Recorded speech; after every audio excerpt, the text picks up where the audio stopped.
Good morning and welcome everybody to our Microsoft Zero Trust for SMB webinar. First, some housekeeping rules.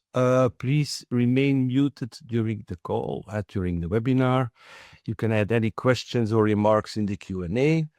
We will answer all questions at the end of the webinar. So, again, welcome everyone. The intended audience for this session are our smaller CSP partners. This is an intro to Zero Trust. I know some of our bigger partners have registered for this session. We'll kindly ask these people to register for our in-depth trainings on TDC Next Connect shown here. These are normally they are in person in Edenbodegem, and the speaker is Yves Kerwijn. So before we continue, I'd like to share some updates on the current emerging threats in cybersecurity. These insights are sourced from Microsoft's most recent digital defense report. A download link to the full report is available at the end of the presentation. So Microsoft serves millions of customers worldwide. They receive about 78 trillion security signals per day. That's 12 zeros. Microsoft is tracking 1,500 unique threat groups, including more than 600 nation-state threat actor groups, 300 cybercrime groups, 200 influence operation groups, and hundreds of others. Because of Microsoft's unique point of view, I think this report is valuable for everyone in the channel. So what are the key insights in this report? Microsoft have noticed a significant increase in ransomware attacks and cyber-enabled financial fraud globally. There is also a rise in identity and social engineering attacks. Microsoft Entra data shows that of more than 600 million identity attacks per day, more than 99% are password-based. Advances such as default security configuration and conditional access policies have helped more organizations embrace multi-factor authentication. Nation-state actors are increasingly using criminal tools and tactics, blurring the lines between nation-state and cybercriminal activities. The report also discusses the activities of nation-state threat actors, including those from Russia, China, Iran, and North Korea. The report also explores the impact of AI on cybersecurity, including the use of AI by both attackers and defenders. A bit more on this later in the presentation. So I've added a graph from the Microsoft report. Here you can see the top targets of the nation-state threats. So here's a point there. You can see here they are focusing on IT, education, research, and government globally. If we focus on Russia, our kind neighbor, you can see that about 70% of their energy and attacks are focused on Europe and Central Asia. They focus mainly on government, IT, think tanks, and NGOs. So where does this put us? In Belgium? Another graph from the defense report. So here you can see from left to right for each region which country is the most attacked. In Europe, it's of course Ukraine. But where is Belgium? Belgium is in the spot number 10. So we're not somewhere trailing here. We are a focus of the Russians. So why Zero Trust? So Zero Trust provides enhanced security. The Zero Trust principles ensure that every access request is thoroughly verified, reducing the risk of unauthorized access and data breaches. This is crucial for protecting sensitive business information and maintaining customer trust. Adopting Zero Trust helps SMBs comply with various regulatory requirements such as GDPR and NIS2 by ensuring that data is securely managed and accessed only by authorized personnel. With Zero Trust, employees can securely access the resources they need from anywhere, facilitating remote work and improving overall productivity. This flexibility is particularly beneficial in today's hybrid work environment. So what are the main concepts of Zero Trust? So you verify explicitly, so always authenticate applications, users, always apply least privilege access, and always assume breach. So this is a strategy, a security strategy. It's not a product or a service, it's an approach and an ongoing process. So since a few months NIS2 is active, I thought it was relevant to talk about some overlaps between Zero Trust and NIS2. So while Microsoft Zero Trust is a specific security model implemented by organizations to protect their digital environments, NIS2 is a regulatory framework that mandates cybersecurity measures for critical sectors within the EU. The overlap lies in their shared goal of enhancing cybersecurity. However, Zero Trust is a proactive organization-specific approach, whereas NIS2 provides a broader regulatory structure that organizations must comply with. So what does it look like, the Zero Trust architecture? So this is Microsoft Zero Trust architecture describing the key technical components of Zero Trust.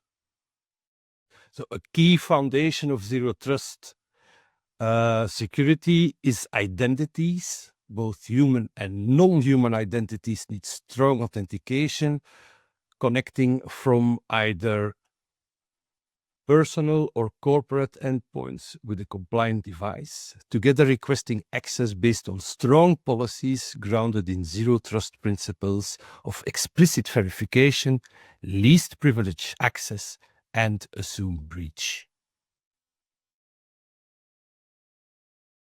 As a unified policy enforcement, the Zero Trust policy intercepts the requests and explicitly verifies signals from all 6 foundational elements based on policy configuration and enforces least privilege access. Signals include the role of the user, location, device compliance, data sensitivity, application sensitivity, and much more. In addition to telemetry and state information, the risk assessment from threat protection feeds into the policy to automatically respond to threats in real time. Policy is enforced at the time of access and continuously evaluated through the session. This policy is further enhanced by policy optimization. Governance and compliance are critical to a strong Zero Trust implementation. Secure posture assessment and productivity optimization are necessary to measure the telemetry throughout the services and systems. The telemetry and analytics feeds into the threat protection system. Large amounts of telemetry and analytics enriched by threat intelligence generates high-quality risk assessments that can either be manually investigated or automated. Attacks happen at cloud speed. Your defense systems must act at cloud speed, and humans just can't react quickly enough or sift through all the risks.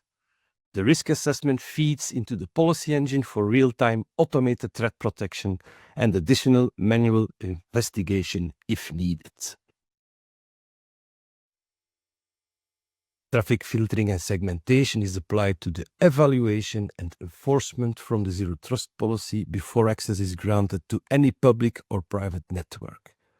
Data classification, labeling, and encryption should be applied to emails, documents, and structured data. Access to apps should be adaptive, whether SaaS or on-premises.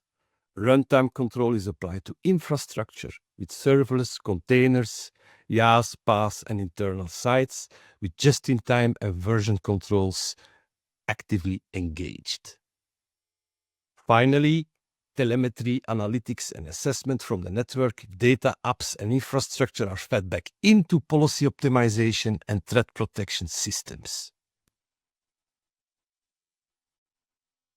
So this is the same, but with an overlay of most of Microsoft security products, specifically for SMB. That's my opinion. Specifically for SMB, I have encircled the most important components in red. So Enter ID, P1, which allows you access to conditional access, Defender for Office for the email sandbox, and hyperlink sandbox, Intune for device management, and of course your XDR to protect your endpoint. And strangely enough, these are also the components in Business Premium. So this is why Microsoft is pushing Premium in the SMB space, because it contains the basic building blocks to set up Zero Trust for your customer. Currently, there are no specific promotions for these products, and I've used public pricing from our region for the current month. So where do you start as a partner?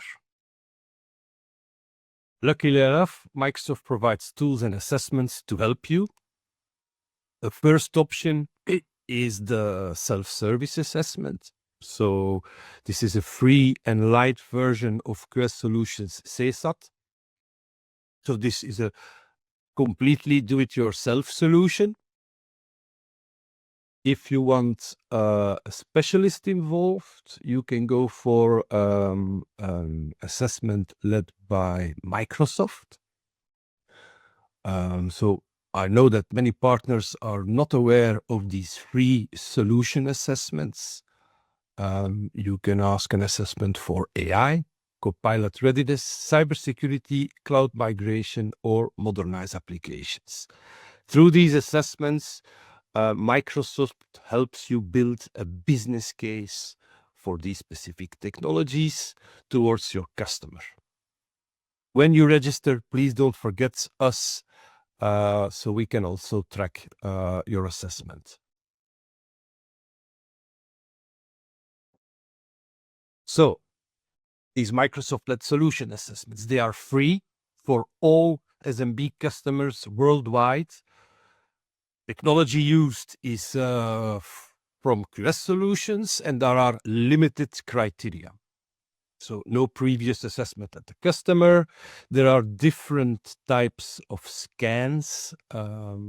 Depending on the number of seats at your customer, you can go for a full scan, quick scan, or self-serve. If you're interested in running your own CSAT scans, or you want to run it for a customer, you would like to do a full scan for a smaller customer, get in touch with us. We are a distributor for CSAT subscriptions. We can confirm pricing, and we can give you access to their e-learning portal. So how long does it take? This is an estimated timeline of a Microsoft-led solution assessment. So it's about 1 to 3 weeks. So there's the registration. It's approved. There's a pre-deployment call with partners and maybe the customer. The partner deploys CSAT scan wizard to the partner, and the customer submit the questionnaire. This is all fed into CSAT's engine, which then generates a report.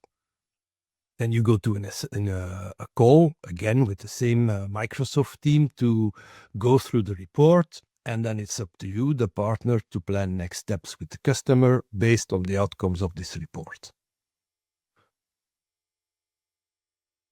What information is ingested?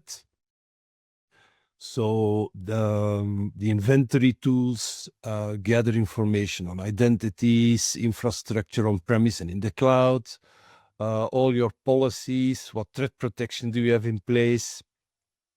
It delivers, I think, 2 reports, if I remember correctly. Your customer is scored based against the CIS controls. There is also some NIS2 mapping, and the outcomes drives Microsoft sales. So the report shows your customers' own data. So you can make decisions backed by the customer's real data, real setup.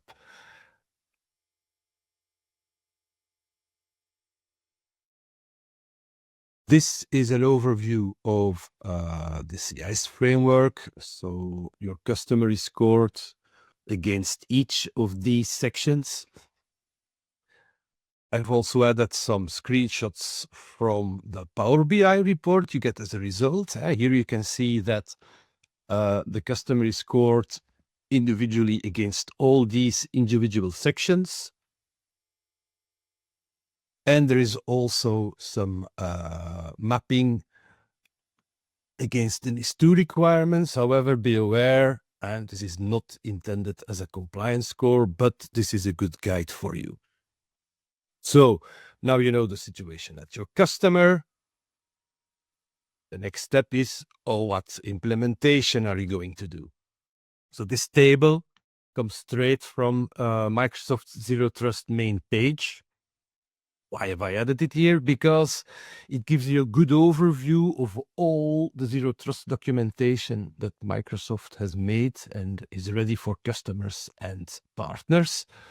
Let's go into this one specifically. Let's switch off the pointer.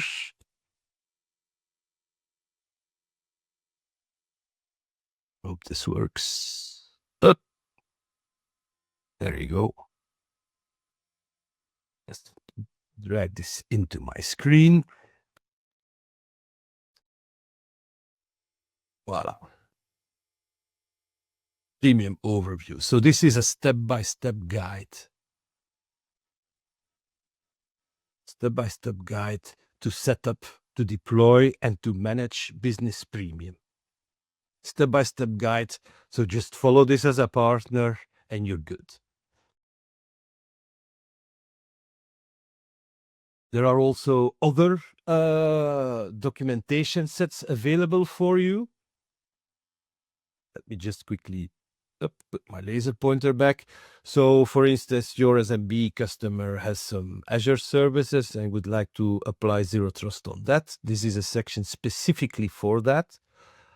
Some partners do development. How do you apply Zero Trust principles to your development? And so on and so on. Now, how do you manage this at scale? So if you have 5 customers, you can switch between different management portals for each tenant, easy. But how do you manage 20 or 50 customers? There are some freeware tools on the market, some commercial paid solutions on the market. But if you're still not sure about what to use, you're not there yet, a good option could be Microsoft 365 Lighthouse. Once you've onboarded your customers, you can apply default security baselines. You could do tenant management.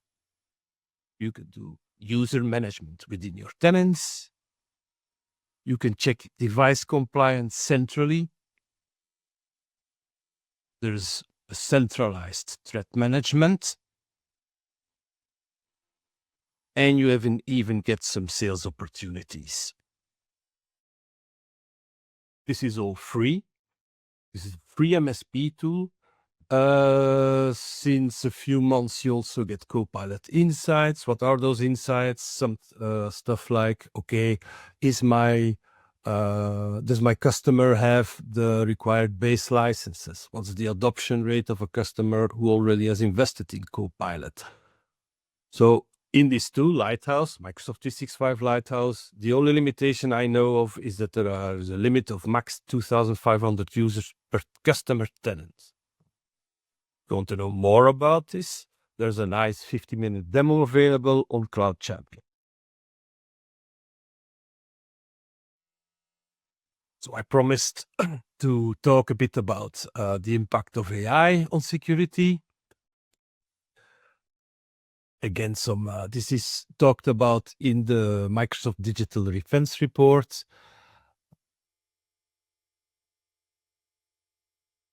So this one I copied from a Microsoft security webinar a few days ago.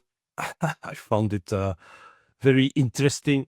So you've got your AI trained and secured in a way that it doesn't respond to malicious prompts, but as you can see here, this can be avoided. So AI enables cyber criminals to automate and scale their attacks.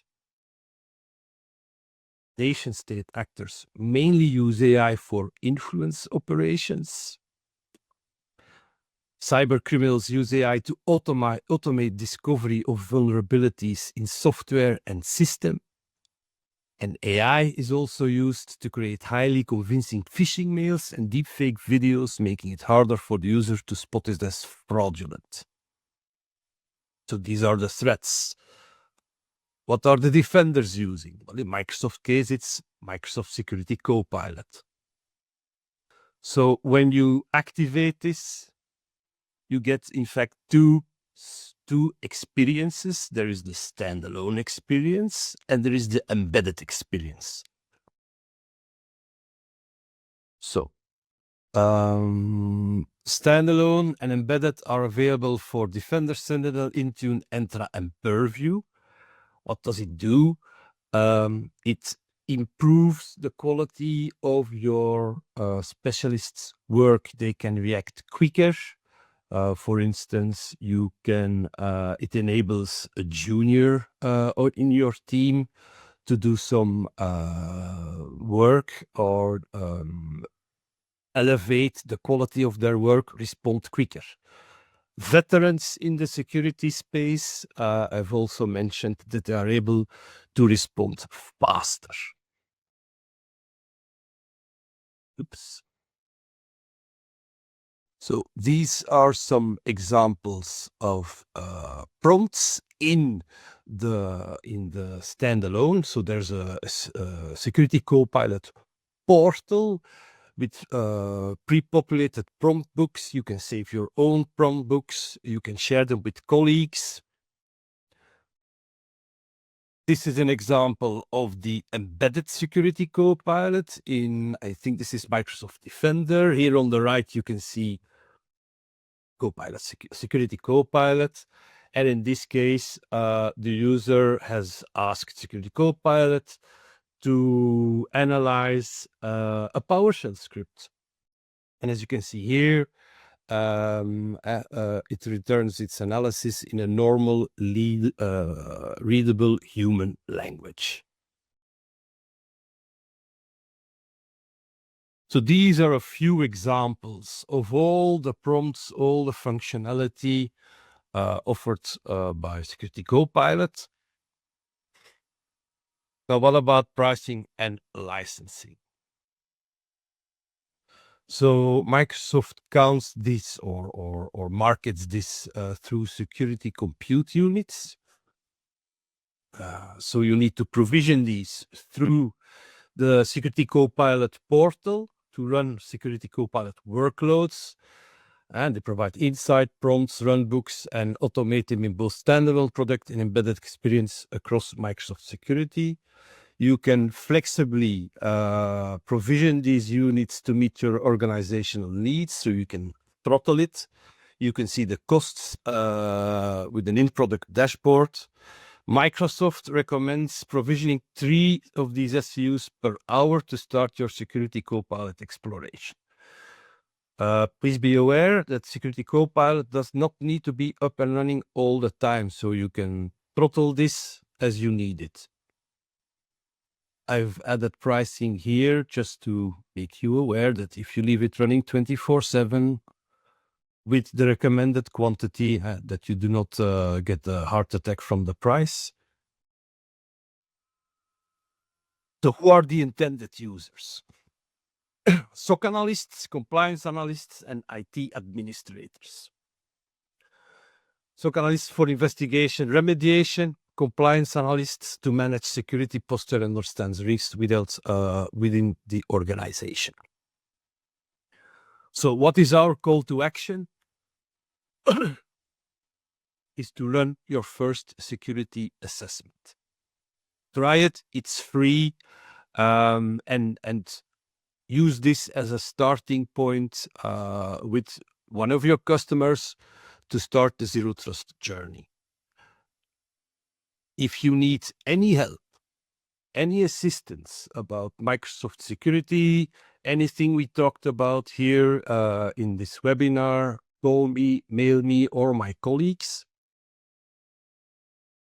I've also added all the links that I used to create this presentation. And now we open up for Q&A. So let me check if there are some questions.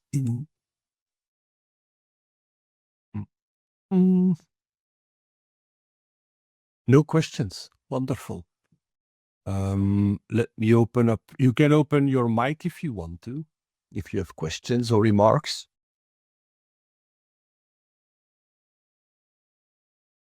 Oh, no remarks. Thank you a lot, Marnix, for this information. My pleasure. So if there are no further questions or remarks, I suggest we close off this webinar. I wish you a very nice rest of the day and speak to you soon. Thank you. Thank you, Marnix. Thank you. Bye.